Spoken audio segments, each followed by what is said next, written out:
Les invito, por favor, a ir conmigo a la carta de Pablo a los Romanos. Carta de Pablo a los Romanos. Y vamos a leer a partir del versículo 16 del capítulo 1 hasta el versículo 32.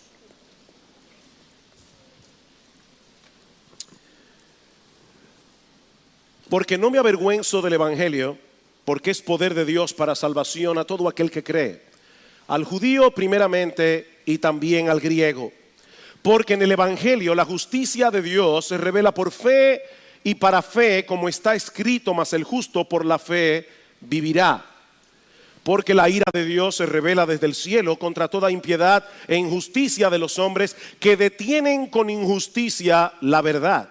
Porque lo que de Dios se conoce les es manifiesto, pues Dios se lo manifestó. Porque las cosas invisibles de Él, su eterno poder, su deidad, se hacen claramente visibles por medio de las cosas hechas, desde la creación del mundo, siendo entendidas por medio de las cosas hechas, de modo que no tienen excusa. Pues habiendo conocido a Dios, no le glorificaron como a Dios, ni le dieron gracias, sino que se envanecieron en sus razonamientos y su necio corazón fue entenebrecido.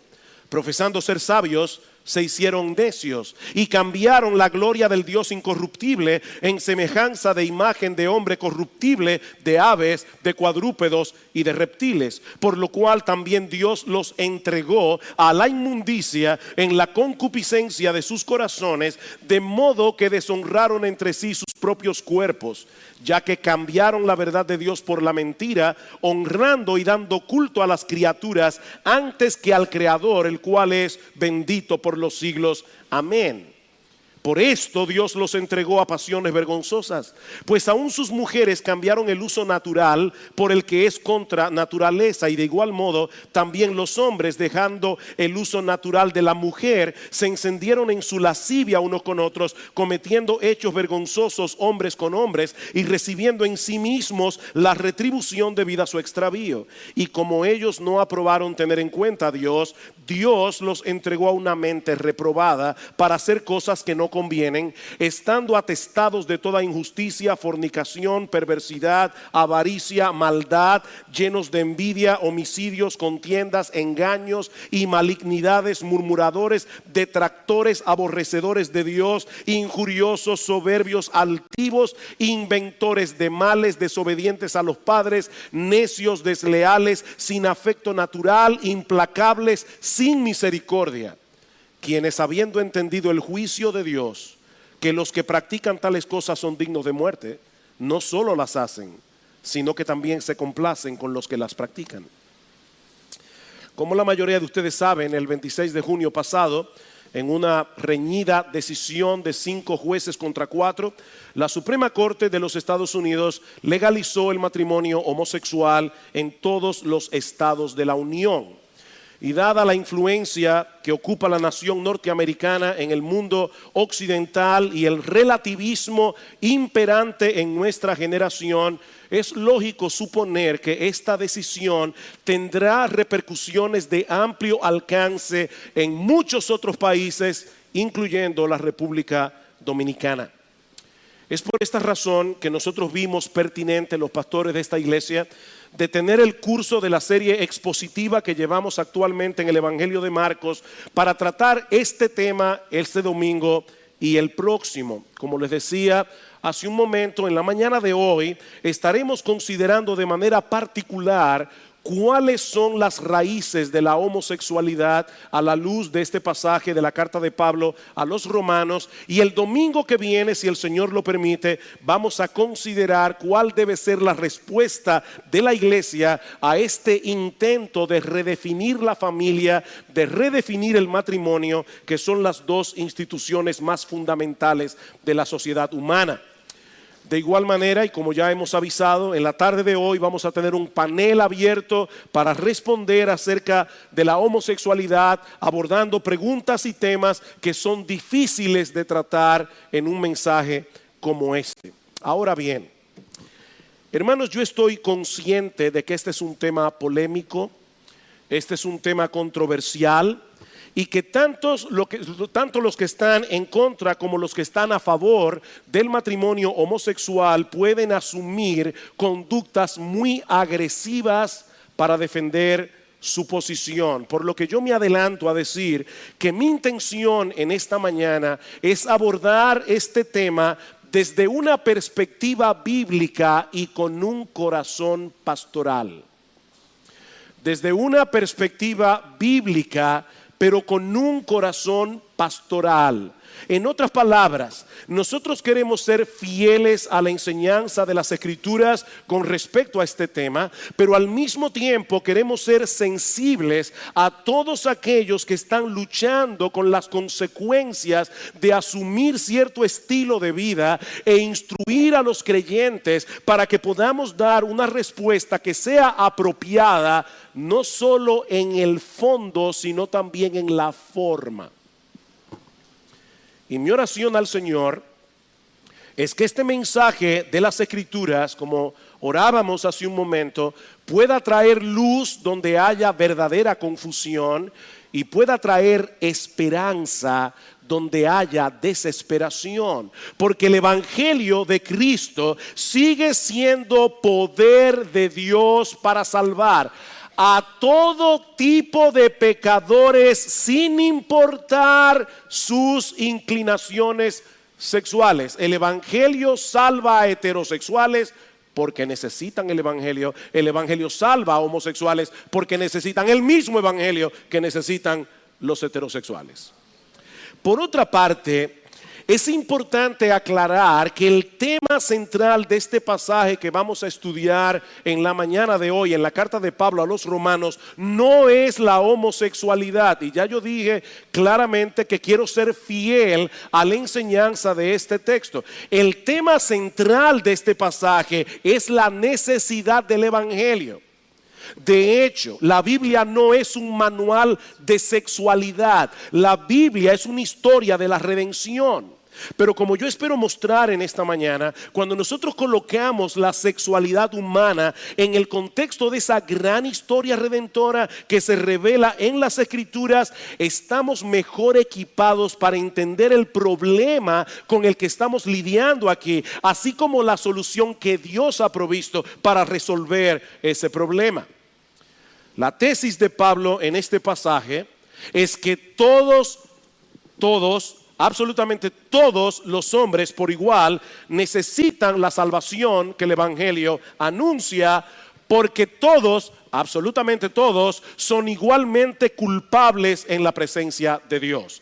Así que la buena noticia del Evangelio comienza con una noticia muy mala. Y de hecho no podemos entender la buena noticia del Evangelio si no entendemos primero la mala, que es lo que Pablo pasa a explicarnos aquí a través del versículo 18. Y aunque no es mi intención exponer este pasaje con todo lujo de detalle, es un pasaje muy denso, al menos tenemos que entender cuál es la esencia de la acusación que Pablo plantea aquí contra la raza humana y que demanda un costosísimo plan de salvación como el que Dios anuncia en el Evangelio. Nosotros encontramos básicamente dos cosas en este pasaje: una acusación general seguida por un desglose más específico, más concreto de esa acusación general. Versículo 18: porque la ira de Dios se revela desde el cielo contra toda impiedad e injusticia de los hombres que detienen con injusticia la verdad. Porque lo que de Dios se conoce les es manifiesto, pues Dios se lo manifestó. Porque las cosas invisibles de Él, lo que no podemos ver de Dios, su eterno poder y deidad, se hacen claramente visibles desde la creación del mundo, siendo entendidas por medio de las cosas hechas, de modo que no tienen excusa. El cargo de Dios contra toda la raza humana es muy contundente. Él se ha revelado a todos los hombres a través de la creación, en una forma muy evidente, y más adelante Pablo va a añadir que Dios también se ha revelado a través de la conciencia humana. Todo hombre tiene una conciencia, todo hombre tiene la noción de bueno y malo, y que lo bueno debe ser alabado, lo malo debe ser castigado. Eso es un testimonio de Dios en la conciencia del hombre, pero el hombre ha tomado la decisión de resistir esa revelación divina con todas las fuerzas de su corazón. Como un artista que desea ser conocido, Dios ha puesto su firma en todo el universo que Él creó y le dio al hombre la capacidad de entender esa evidencia. Esa es la verdad que el hombre ha detenido con injusticia. Por supuesto, eso no quiere decir que la creación nos revela todo lo que necesitamos conocer acerca de Dios. Pero Pablo está diciendo que revela lo suficiente como para saber que Él existe, como para saber que Él es digno de ser adorado, como para saber que Él es digno de ser obedecido. Por simple observación, mis hermanos, nosotros sabemos que todo efecto tiene una causa. Y que la causa debe ser suficiente para explicar el efecto. Por ejemplo, imagínate que sales de tu casa, dejas encendida tu computadora y únicamente el gato se quedó adentro. Cuando regresas tarde en la noche, encuentras en la pantalla de tu computador una nota que dice: prepárate para morir, te llegó la hora. Bueno, si tú eres como yo, ¿verdad? Así inteligente, seguramente vas a llegar a la conclusión de que alguien entró en tu casa, a esa brillante conclusión, de que alguien entró en tu casa y que dejó esa nota con un propósito. Ahora, puede ser un chiste de mal gusto o puede ser una amenaza escalofriante, pero la posibilidad de que el gato haya caminado por el teclado y haya escrito ese mensaje por accidente es imposible, y mucho menos la posibilidad de que lo haya hecho a propósito. Esa causa no es suficiente para explicar el efecto, así que tú vas a tener que seguir investigando. Ahora, noten algo interesante en este ejemplo que yo acabo de dar. El hombre está hecho de tal manera que es incapaz de encontrarse con algo como esto y no tratar de buscarle una explicación. Y no me refiero únicamente a un caso como este en que su vida puede estar en peligro. El hombre, por su propia constitución, como Dios lo hizo, el hombre razona, el hombre piensa lógicamente, el hombre se hace preguntas. Es por eso que las novelas y las películas de detectives son tan populares. Hay una curiosidad natural en el hombre que lo mueve a atar cabos, que lo mueve a sopesar las evidencias para tratar de saber exactamente qué fue lo que pasó.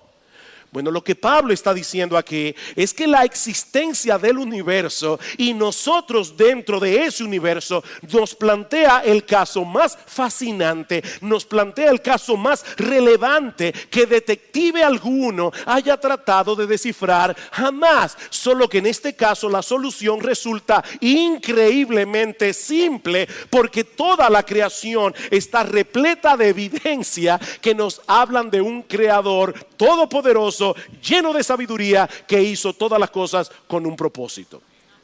Eso es tan claro, dice Pablo, que el hombre que no se postra ante Dios en adoración y con un corazón agradecido queda sin excusa, dice en el versículo 21, literalmente queda sin apología para defender su caso cuando tenga que presentarse delante de él en el día del juicio. El hombre sabe que hay un Dios, dice Pablo, pero pretende vivir como si no lo supiera. Noten el versículo 21.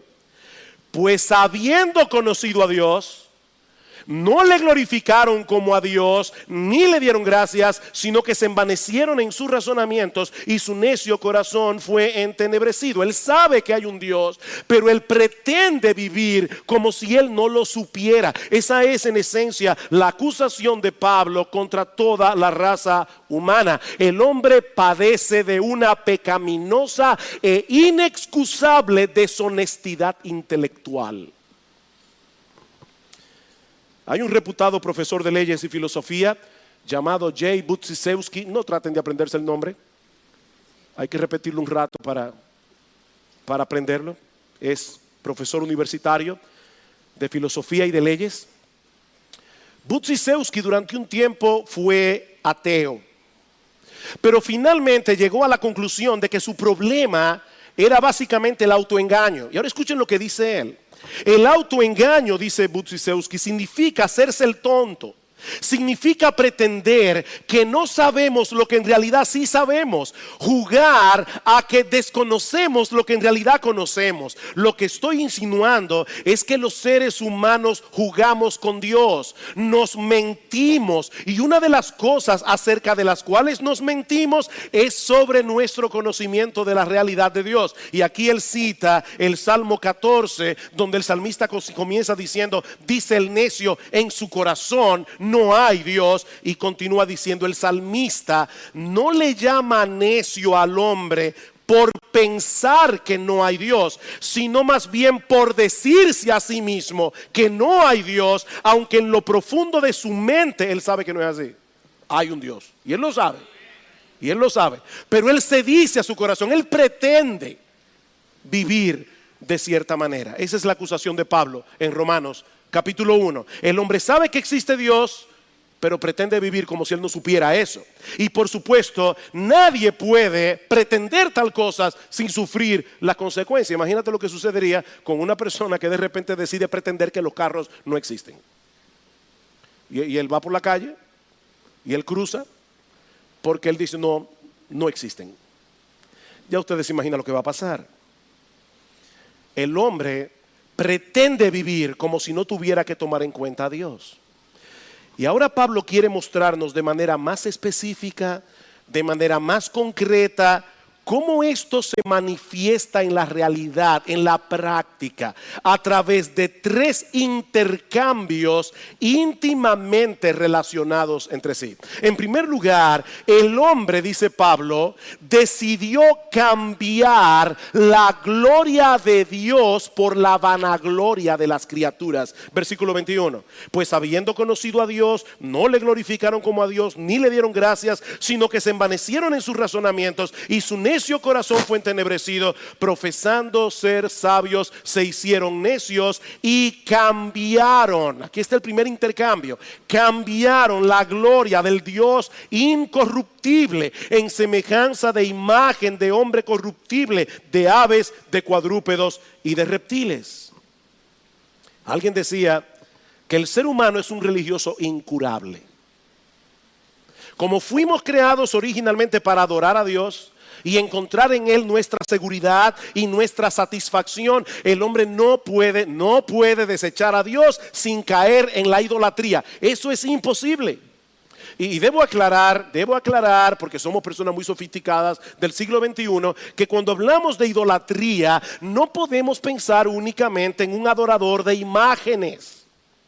Todo aquello en lo que ponemos nuestra confianza, en lo que buscamos nuestra identidad, nuestra seguridad, que no sea Dios, ese es nuestro ídolo. Es aquello en lo que nos refugiamos en momentos de dificultad, o como dice Timothy Keller, son aquellas cosas con las que contamos para hacer nuestras vidas significativas. Son aquellas cosas de las cuales decimos: yo necesito eso para ser feliz, o si yo no tengo eso, mi vida no vale nada ni significa nada. Eso es un ídolo.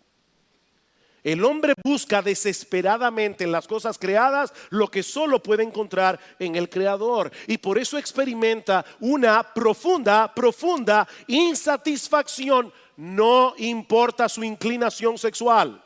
Hermano, yo tengo que seguir insistiendo. Este pasaje no es acerca de la homosexualidad. Este pasaje es acerca de la culpabilidad humana. El hombre vive insatisfecho, no importa si es homosexual o si es heterosexual.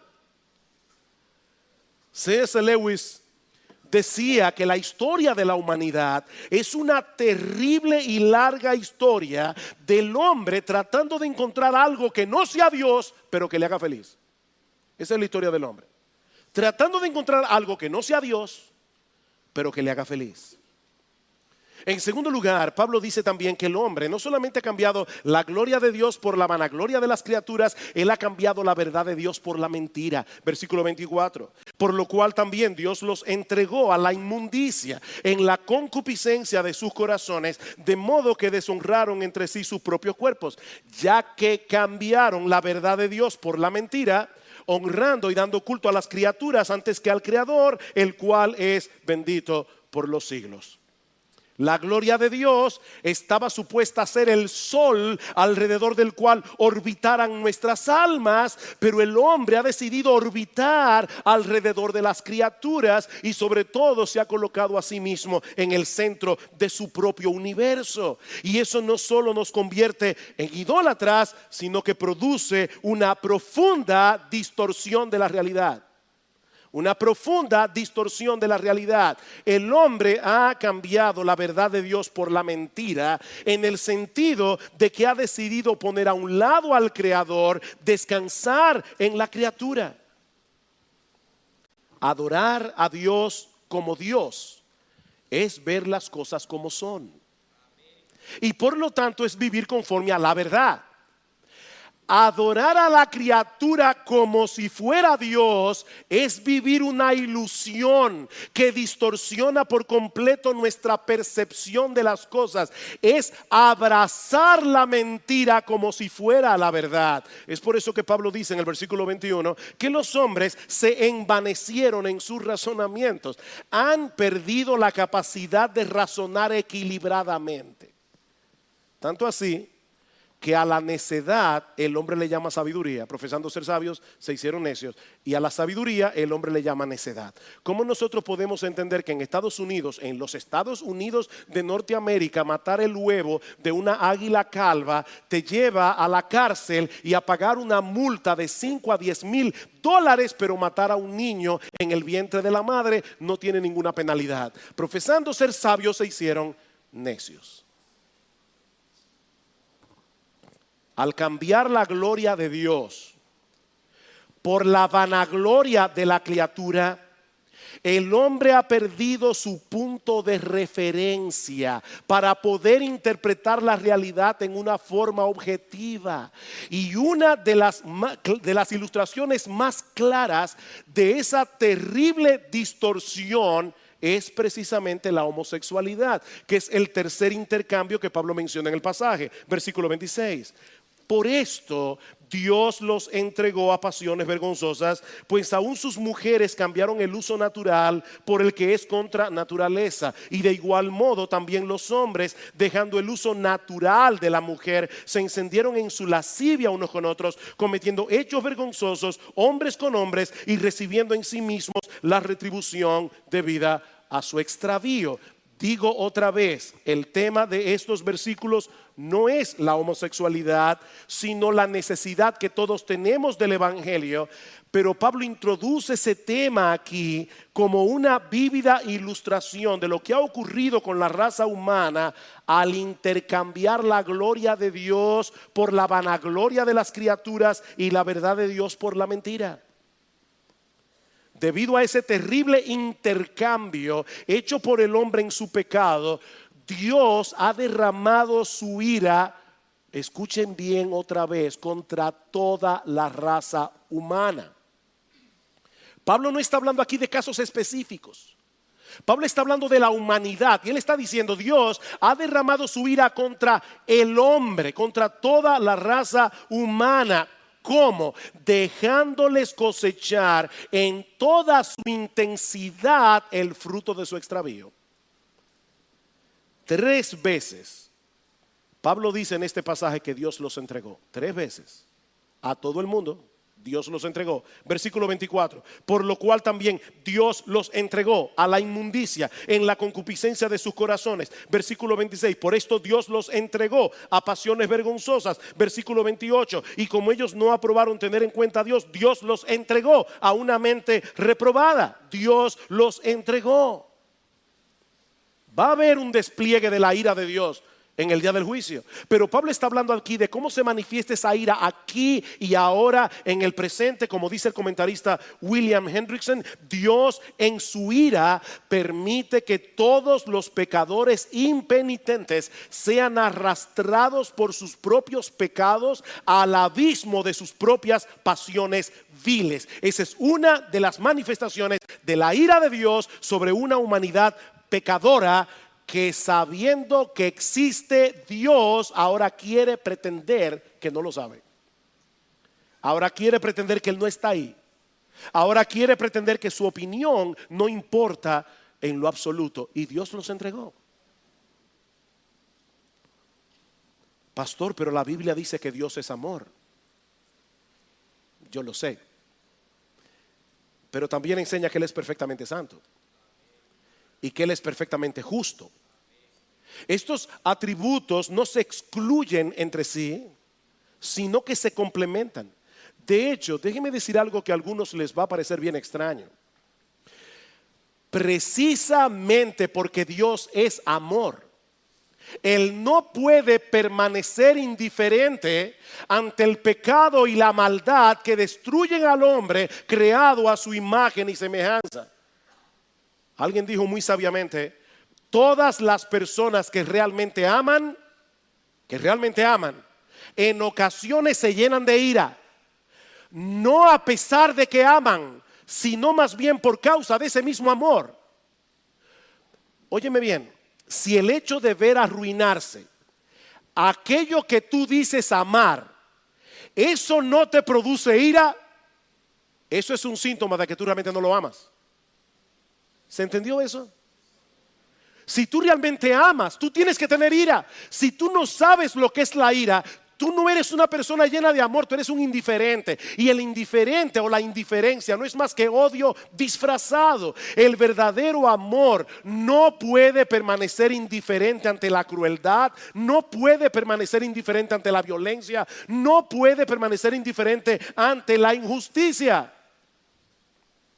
Así que Dios muestra su ira contra el pecado en todas sus manifestaciones, no solo porque es un Dios justo, sino también porque es un Dios de amor. Él no puede quedarse de brazos cruzados ante el pecado del hombre, sino que ha derramado su ira desde el cielo, dejando que el hombre obtenga lo que quiere. Esa es la manifestación de la ira. Dejándolo que se vayan detrás de sus pasiones.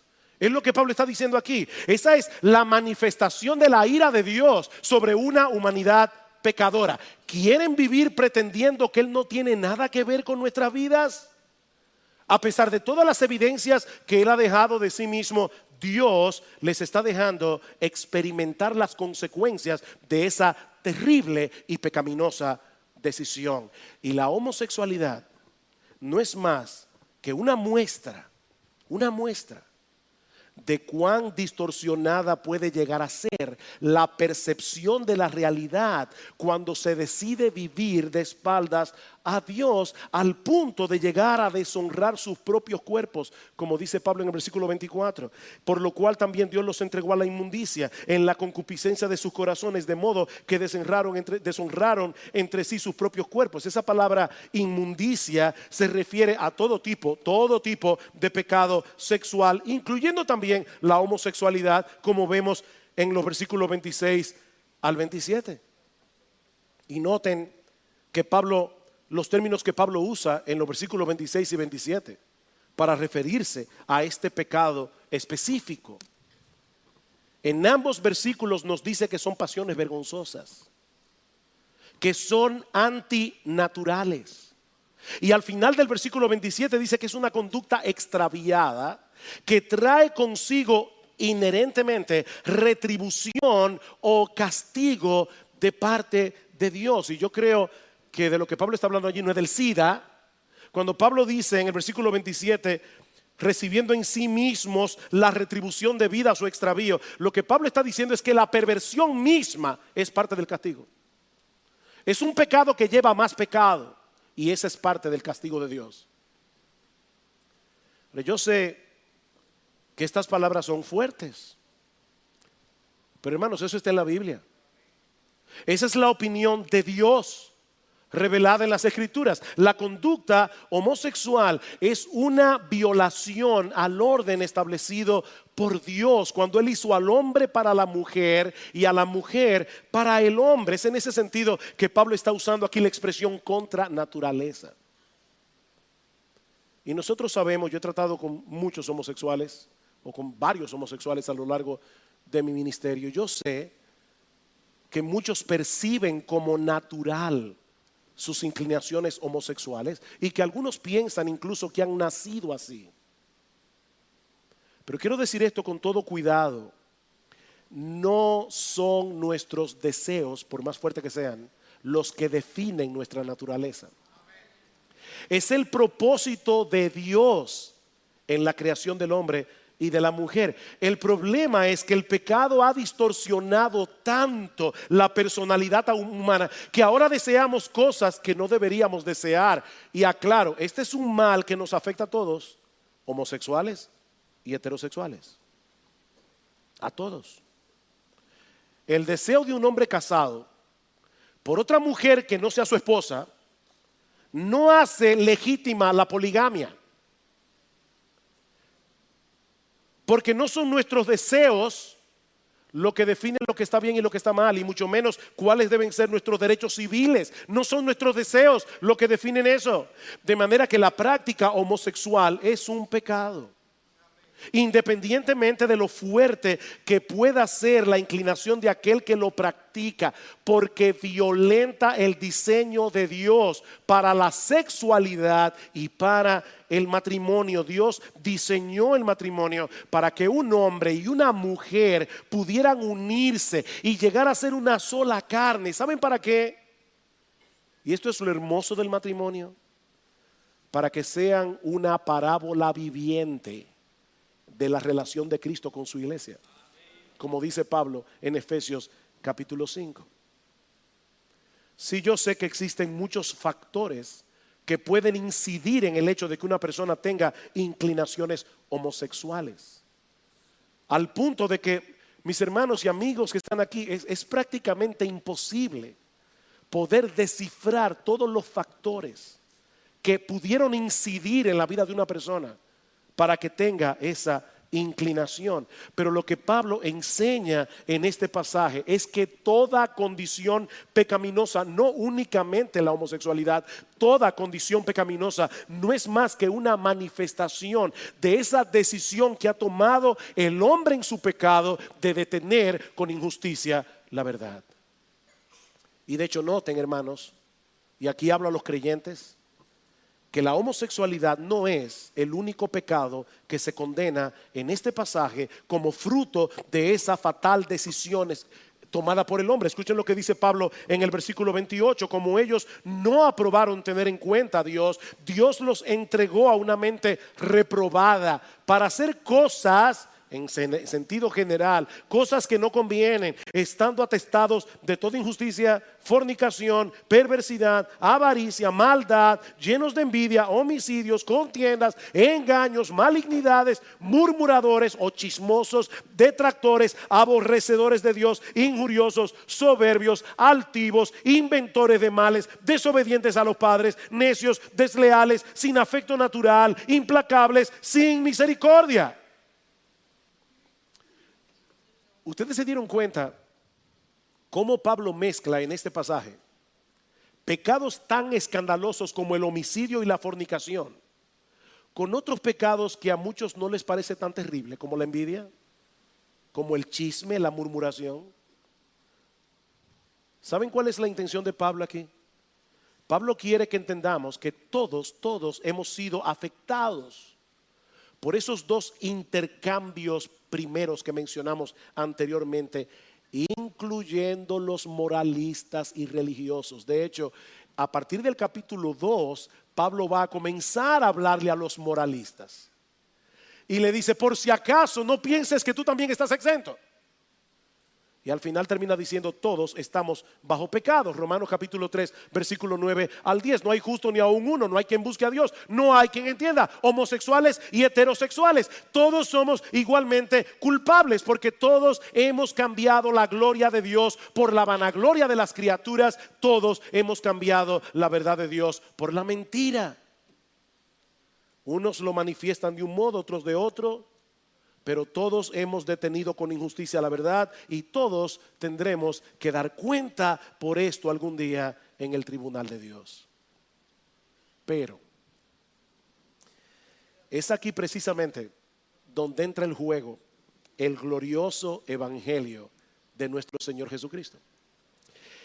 Todo lo que Pablo está diciendo aquí, todo lo que Pablo está diciendo es para poner en contexto la sorprendente y extraordinaria noticia de que Dios diseñó un plan de salvación con el propósito de salvar a todo tipo de pecadores, independientemente de sus inclinaciones sexuales. Versículo 16: porque no me avergüenzo del evangelio, porque es poder de Dios para salvación. ¿A quiénes? A todo aquel que cree, al judío primeramente y también al griego, porque en el evangelio la justicia de Dios se revela por fe y para fe, como está escrito: mas el justo por la fe vivirá. Pablo, ¿y por qué nosotros necesitamos esa gloriosa noticia del evangelio? ¿Por qué necesitamos esa salvación que el evangelio anuncia? Porque la ira de Dios se revela desde el cielo contra toda impiedad e injusticia de los hombres que detienen con injusticia la verdad. La palabra evangelio significa buena noticia. Pero esta buena noticia solo tiene sentido en el contexto de la mala noticia que hemos estado presentando hoy aquí. El hombre ha pecado gravemente contra Dios. El hombre ha detenido con injusticia la verdad. Habiendo conocido a Dios, él ha decidido pretender que Dios no está allí, que no hay que tomarlo en cuenta. Y eso ha traído como consecuencia un montón de conductas pecaminosas y distorsionadas. Pero ahora escuchen lo que hizo Dios para resolver ese problema. Romanos capítulo 3, versículo 21. Pero ahora, aparte de la ley, se ha manifestado la justicia de Dios, testificada por la ley y por los profetas, la justicia de Dios por medio de la fe en Jesucristo para todos los que creen en Él, porque no hay diferencia, por cuanto todos pecaron, todos, y están destituidos de la gloria de Dios, siendo justificados gratuitamente por su gracia mediante la redención que es en Cristo Jesús, a quien Dios puso como propiciación, es decir, como aquel que recibe todo el peso de la ira de Dios que el pecado merece, a quien Dios puso como propiciación por medio de la fe en su sangre, para manifestar su justicia a causa de haber pasado por alto en su paciencia los pecados pasados, con la mira de manifestar en este tiempo su justicia, a fin de que Él sea el justo y el que justifica al que es de la fe de Jesús. Este es un pasaje teológicamente muy denso, en palabras muy sencillas. Lo que Pablo está diciendo aquí es que Dios envió a su Hijo al mundo, nuestro Señor Jesucristo, la segunda persona de la Trinidad, para derramar sobre Él la ira justa que merecen nuestros pecados, para así poder justificar a todo el que ponga su confianza únicamente en Él, sin pasar por alto así su justicia. Todos los pecados enumerados en Romanos 1, todos, incluyendo la homosexualidad, incluyendo el lesbianismo, pero incluyendo también a los odiosos, a los necios, a los desleales, a los moralistas hipócritas, a los religiosos hipócritas, a los desobedientes a los padres, a los inventores de males, a todos los que se enumeran en la lista de Romanos 1, todos serán perdonados si ponen su fe en el Señor Jesucristo. ¿Saben por qué? ¿Saben por qué?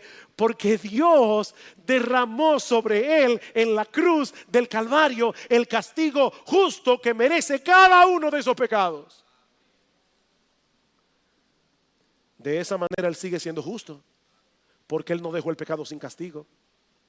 Él sigue siendo justo y es al mismo tiempo el que justifica al que es de la fe de Jesús. Ese es el mensaje del Evangelio. Que aquel que no conoció pecado, por nosotros fue hecho pecado, para que nosotros fuésemos hechos justicia de Dios en él.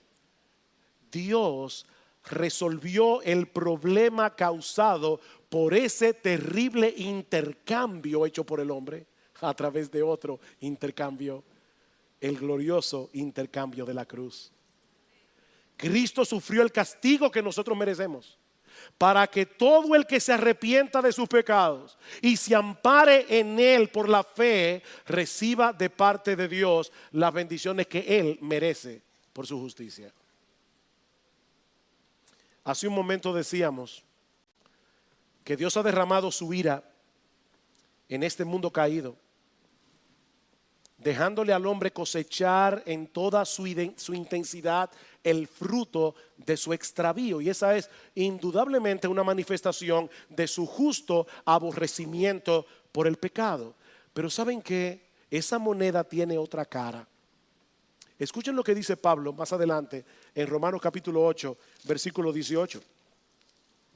Pues tengo por cierto que las aflicciones del tiempo presente no son comparables con la gloria venidera que en nosotros ha de manifestarse, porque el anhelo ardiente de la creación es el aguardar la manifestación de los hijos de Dios, porque la creación fue sujetada a vanidad, a futilidad, a lo que no sirve, a la frustración, no por su propia voluntad, sino por causa del que la sujetó, en esperanza, porque también la creación misma será libertada de la esclavitud de corrupción a la libertad gloriosa de los hijos de Dios. ¿Saben lo que Pablo está diciendo aquí? Que toda la frustración que nosotros experimentamos al vivir en este mundo caído tiene la intención de despertarnos a la realidad de lo horroroso que es cambiar la gloria de Dios por la vanagloria de la criatura, con el fin de que muchos puedan volverse de su pecado, poniendo su fe en el Señor Jesucristo y colocando a Dios en el lugar que le corresponde. Mi amigo, hay esperanza para el pecador, independientemente de sus inclinaciones sexuales. Hay esperanza para el homosexual, hay esperanza para el heterosexual, hay esperanza para el liberal y hay esperanza para el moralista hipócrita. Hay esperanza. Hay esperanza para el publicano y hay esperanza para el fariseo, porque hay salvación en Cristo para todo aquel que cree. Escribiendo su carta a los Corintios, Pablo les recuerda que ningún pecador impenitente heredará el reino de Dios. Ninguno. No erréis, dice Pablo, ni los fornicarios, ni los idólatras, ni los adúlteros, ni los afeminados, ni los que se echan con varones, ni los ladrones, ni los avaros, ni los borrachos, ni los maldicientes, ni los estafadores heredarán el reino de Dios. Pero ahora Pablo dice: y esto erais algunos de vosotros. Esto erais algunos, mas ya habéis sido lavados, ya habéis sido santificados, ya habéis sido justificados en el nombre del Señor Jesús y por el Espíritu de nuestro Dios. Yo sé que muchos nos acusan de homofóbicos porque decimos que la homosexualidad es un pecado. Y lamentablemente no sería correcto de mi parte dejar de reconocer que muchos cristianos actúan de tal manera que muestran la realidad de esa acusación. Pero ¿saben cuál es la realidad? La verdad verdadera detrás de todo esto: que solo los cristianos pueden y deben manifestar verdadero amor hacia los homosexuales, al mostrarles su problema con la justicia de Dios, para luego presentarles la esperanza que todos tenemos en Cristo. Nosotros amamos a los homosexuales y debemos recibir a los homosexuales de la misma manera que recibimos a los heterosexuales. Queridos hermanos, no perdamos el foco en medio de este debate que se ha levantado en torno al matrimonio homosexual. Sí, nosotros queremos hablar donde quiera que el Señor nos dé la oportunidad de hacerlo y presentar la verdad acerca de la sexualidad humana y acerca del matrimonio en cualquier plataforma en la que nosotros podamos hacerlo. Pero nunca olviden que nuestra misión principal en el mundo es predicar el evangelio de Jesucristo, proclamando a los pecadores de todo tipo, homosexuales y heterosexuales, que hay perdón y vida eterna para todo aquel que cree. Me encanta como dice John Piper: Dios no nos ha llamado a ganar las elecciones, sino a ganar almas, corazones y mentes. Él no nos ha llamado a controlar el Congreso, sino a predicar el evangelio. Él no nos ha llamado a vivir seguros, sino a decir la verdad. Él no nos ha llamado a evitar el conflicto, sino a amar a todos. Así que habla la verdad en amor, confía tu causa a Dios y mantén la gloria de Dios en el centro de tu alma, de modo que todos los planetas de tus pasiones giren en su órbita adecuada. Si nos abren la puerta del Congreso, vamos a ir al Congreso. Y gracias al Señor que ya pasó este martes pasado. Y seguiremos hablando y seguiremos yendo siempre que nos abran la puerta. Pero hermanos míos amados, el día que nos cierren la puerta del Congreso, el día que cambien las leyes, Jesucristo sigue siendo Dios. Dios sigue sentado en su trono. El evangelio sigue siendo poder de Dios para salvación. Y nosotros tenemos que seguir predicándolo, aunque la cultura a nuestro alrededor esté absolutamente en contra nuestra.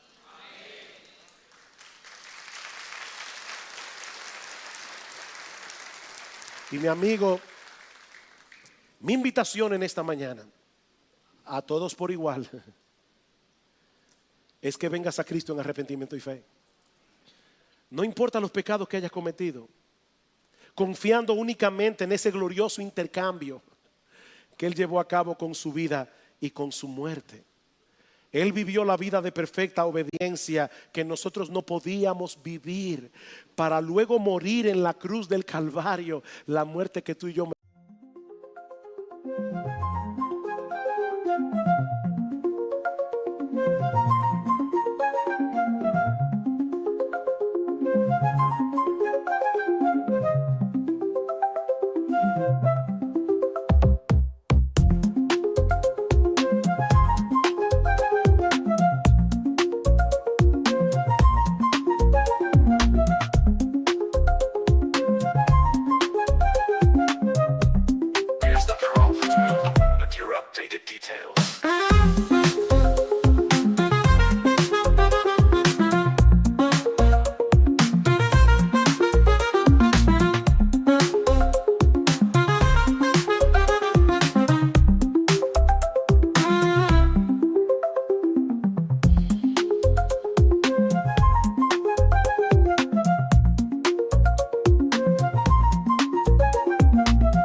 monsters they can't explain. I am reaching for you, fingerprints on the glass. Can see you now clearly, you're just beyond my grasp.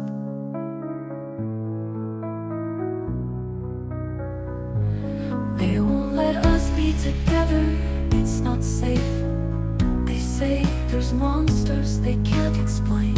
I am reaching for you, fingerprints on the glass. Can see you now clearly, you're just beyond my grasp. Don't wanna hide within, I'll speak out loud and tell you this. When you're trapped behind the glass, I lost myself in the details of that kiss. You were stolen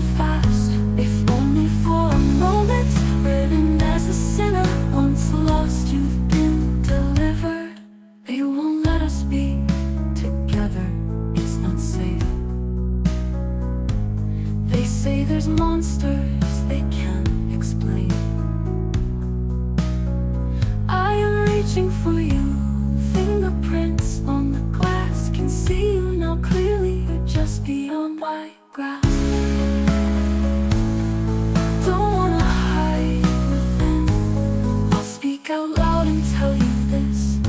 When you're trapped behind the glass, I lost myself in the details of that kiss.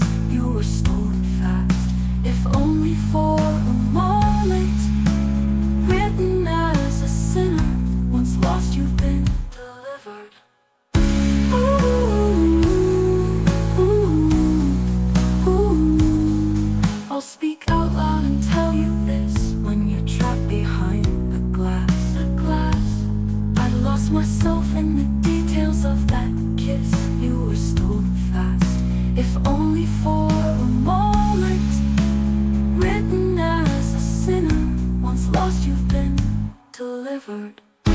Ooh, ooh, ooh. That was then, and it's a new episode. My fragile heart was pierced, as if with an arrow from a bow. I'm healing, I'm here, I'm simply yours, my dear. Don't wanna hide within. I'll speak out loud and tell you this. When you're trapped behind the glass, I lost myself in the details of that kiss. You were stolen fast, if only for a moment. Written as a sinner, once lost you've been delivered. Ooh, ooh, ooh, delivered, delivered.